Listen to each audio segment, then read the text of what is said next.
Fund Supermart, your online gateway to unit trusts. Hi Andrew, can you share what is unique about the investment approach of the Aberdeen Global Opportunities Fund?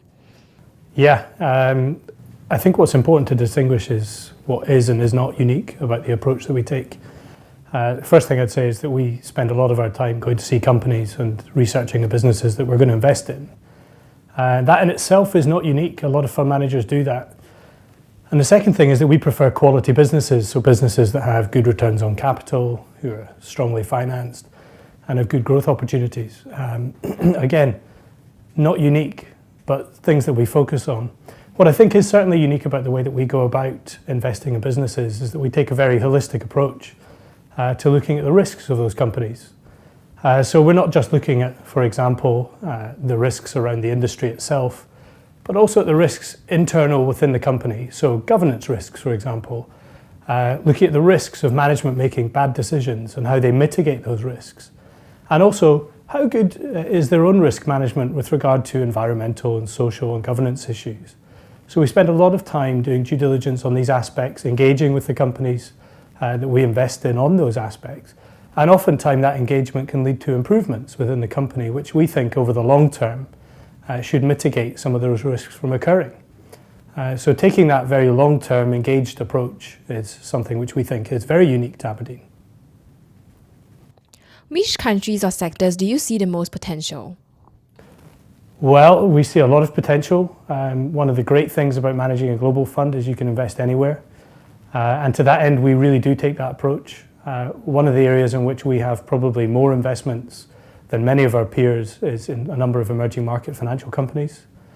So for example, in some of the banking sector that you can find in emerging markets, including companies like Banco Bradesco in Brazil, Kasikorn Bank in Thailand, HDFC in India, all core holdings for our portfolio.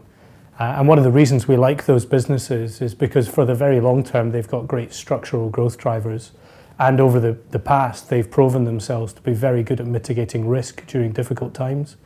So they're prudently financed from a financial perspective, and they tend to lend well. So the asset quality is generally pretty sound within these businesses. From a cyclical point of view, these companies are starting to see some traction on the earnings drivers. And I think that's particularly important and interesting at this point in time. So particularly in Brazil, for example, if you see the economies coming out of recession, that should give opportunities for the central bank to cut interest rates as inflation has been coming down, which should fuel some loan growth for the banking sector and Banco Bradesco. And you should see asset quality improve, all of which are strong vectors for earnings. We see a similar case perhaps slightly later on in its cycle in Thailand, so it may take a bit longer to come through.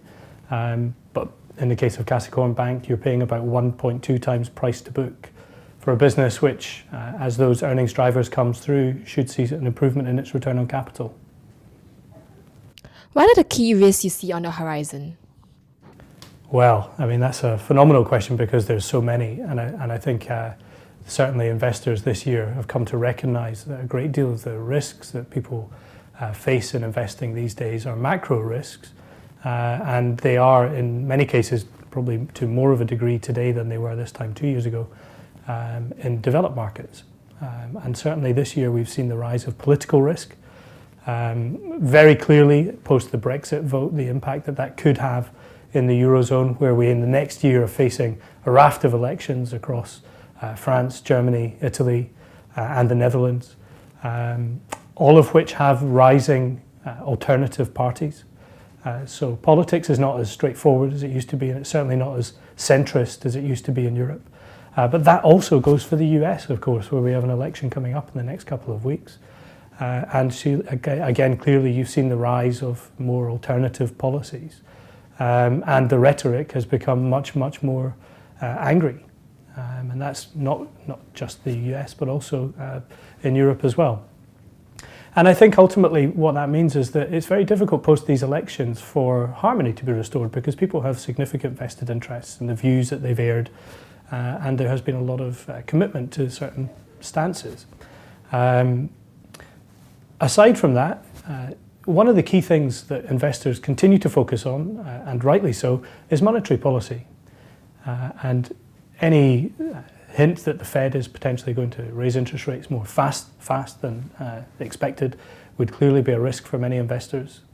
Added to which, any change in fiscal policy globally and the release of inflation into economies and the impact that that could have on interest rates is again something which people should be keeping a close eye on.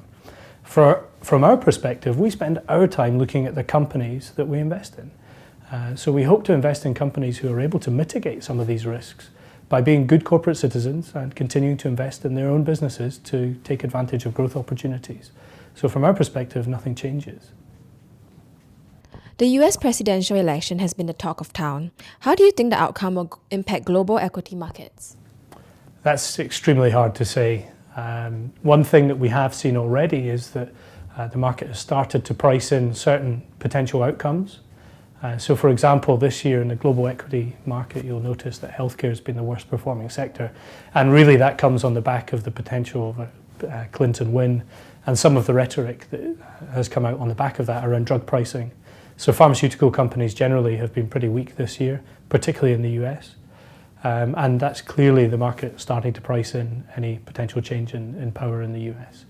Other areas which we think could be affected include, for example, both candidates have talked about potential infrastructure spending and fiscal easing. Now there are varying degrees to which you could expect that to impact companies. For some companies in the US, it could be a benefit for them to see tax rates come down and the potential to repatriate cash from overseas on the back of a lower tax rate. Now that is very much a Trump policy. So whilst it might be beneficial to some companies, the risk of a Trump victory is clearly not great for companies in Mexico and China at a very simplistic level. So there's a lot of moving parts to potential outcomes from the US election. And that's why we think it's so important to be selective, to make sure the companies that you invest in are those that are well positioned regardless of the outcome. Thank you.